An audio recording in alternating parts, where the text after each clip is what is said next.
Bisaya nga dako, nagkakaiwan magbuot.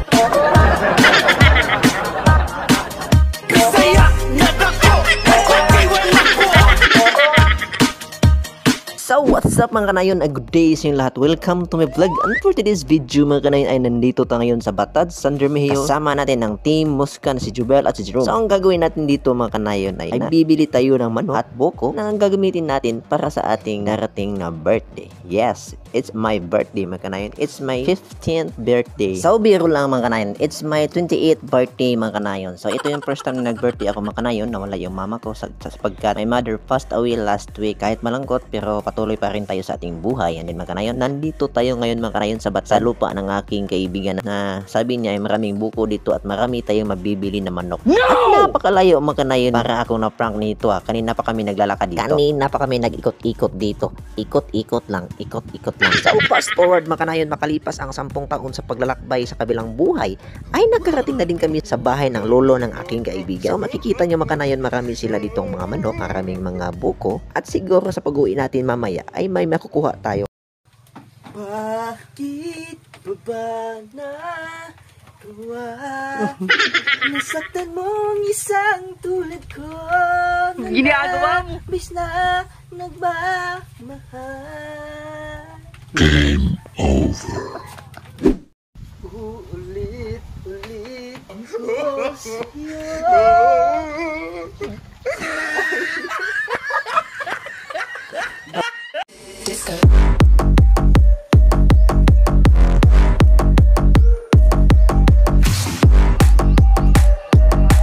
So makikita nyo mga kanayon, ito ay isang sakong niyog na gagawin nating fruit salad. Ito ba yung fruit salad?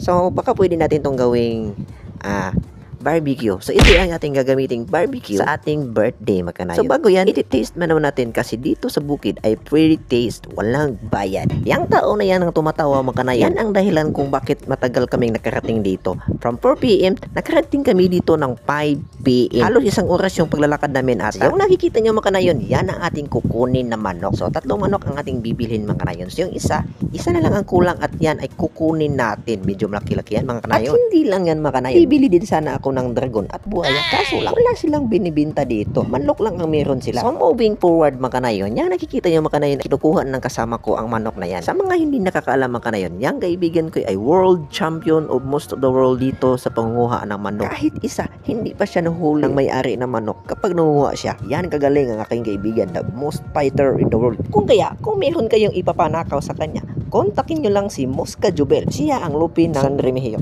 Kitams, parang wala sa kanya yung manok, diba? So moving forward mga kanayon, ito ng ating ginagawa mga kanayon. Tinitimbang na natin ang manok mga kanayon kung magkano ang babayarin natin. And then, uuwi na din kami. At ito, yung kinukuha naming buko ay iuuwi na namin mga kanayon. So medyo bibilisan namin kasapagkat madilim na. So mga kanayon, dito na tayo mga kanayon, uuwi na tayo. Moving forward, makalipas ang 10 taon na paglalakbay ulit, ay nakarating din tayo sa ating Mercedes-Benz. So i-check natin.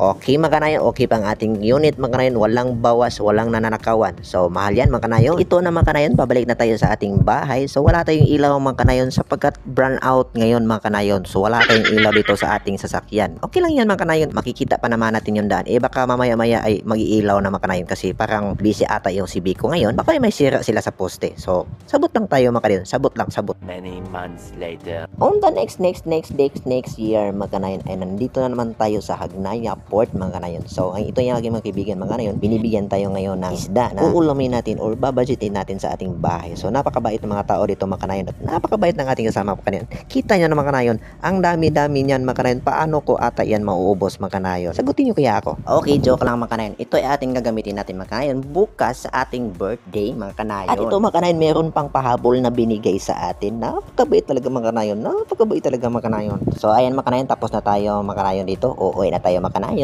But before that ay magpapasalamat muna tayo dito sa ating kasama mga kanayon na puro smile lang. Salamat kayo ta. Salamat kayo. Salamat guys. Guys, 1 foot ba?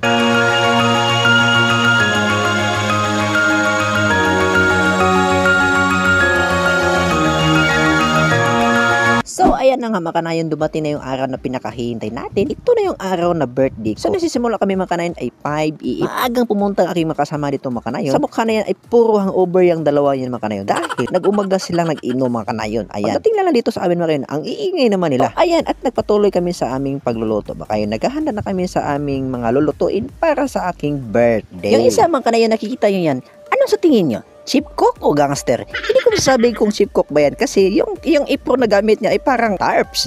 So ano ba yan mga kanayon? Ano sa tingin niyo? Sa totoo lang mga kanayon, natatakot siya baka madumihan yung short niya. Dahil natatakot siya sa kanyang mama baka pagalitan siya. So ayan, nakikita niyo, asawa ko yan ang nagluluto mga kanayon. O diba? Maganda yan. At itong isa mga kanayon na kumakanta, ay hangover pa yan mga kanayon. Hayaan mo na natin sa dahil wala pa yan sa sarili. At itong isang gangster natin mga kanayon ay nagluluto na yan mga kanayon. Yung manok ang niluluto niya yan mga kanayon. At itong tatlo mga kanayon ay gagawa din sila daw ng macaroni salad.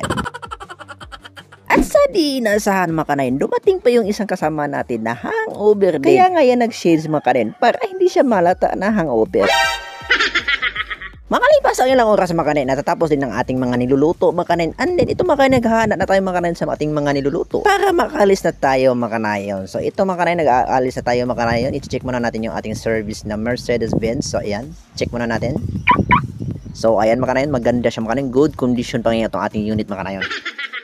Hours pass by mga kanayon, ay nandito na tayo sa bahay ng aking kaibigan mga kanayon. So ito na yung ating na-order na motoy mga kanayon. Mabaho ang utot natin dito mga kanayon. Day hour lang mga kanayon ha. At itong kasama natin mga kanayon ay napakagaling mga kanayon dahil mayroon pala siyang talent na tinatago mga kanayon. Kagaya nito, nakaupo lang, pwede ka nang matulog mga kanayon.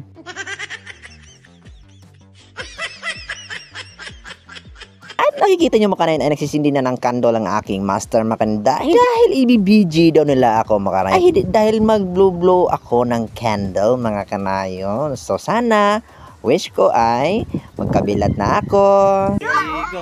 Five letter monkey. Humpty Dumpty. 1, 2, 3. Gaong is Rex ay. Wait sa Rex. Ay sa koy po. Wish. Letter monkey. Wish ko kay magkabilat na ako. Nagapaong di mo.